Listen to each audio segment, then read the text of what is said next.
La rétention d'eau, la cellulite, elle peut être aqueuse. Et en fait, la rétention d'eau peut aussi faire ressortir la cellulite. C'est-à-dire que bon, bah, on a toutes de la cellulite. Et s'il y a de l'eau en plus, bah, du coup, ça va faire des capitons.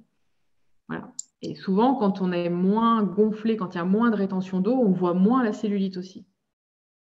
Mais la cellulite, on ne pourra jamais la faire partir parce que c'est juste nos réserves en tant que femme.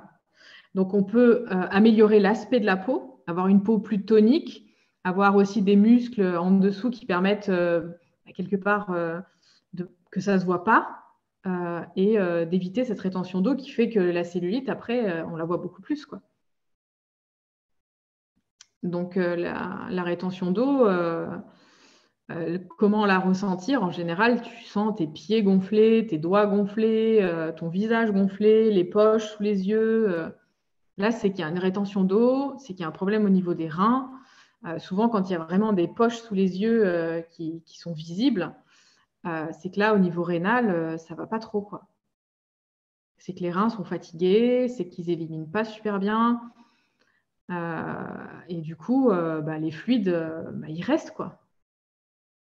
Donc, à ce moment-là, il faut éliminer certaines choses, notamment tout ce qui est trop salé, trop de sel de manière générale. Et attention aux problèmes, avec les problèmes de reins, au potassium, parce que problème rénal, il ne faut pas manger beaucoup de potassium, et aussi au calcium. Le calcium, ça peut en fait créer des calculs. Ça peut créer encore plus de calcification au niveau rénal, en fait. L'excès de calcium des produits laitiers, il n'est pas forcément bien assimilé. Et donc, du coup, ça peut se ressentir soit au niveau osseux, soit au niveau rénal aussi, et créer des calculs. Le calcium, quand vous le prenez issu des algues, du lithothame et des choses comme ça ne va pas faire le même effet.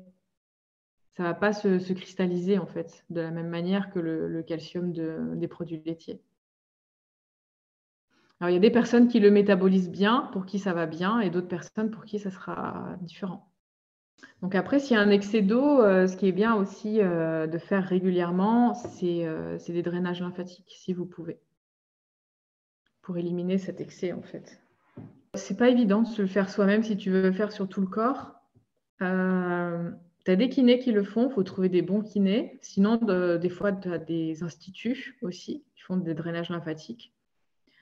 Et sinon, je vous en parle souvent de la méthode Renata Franca aussi, qui est vraiment bien. Si vous avez l'occasion de trouver quelqu'un qui fait ce type de massage, c'est vraiment bien. Il y a vraiment des effets super.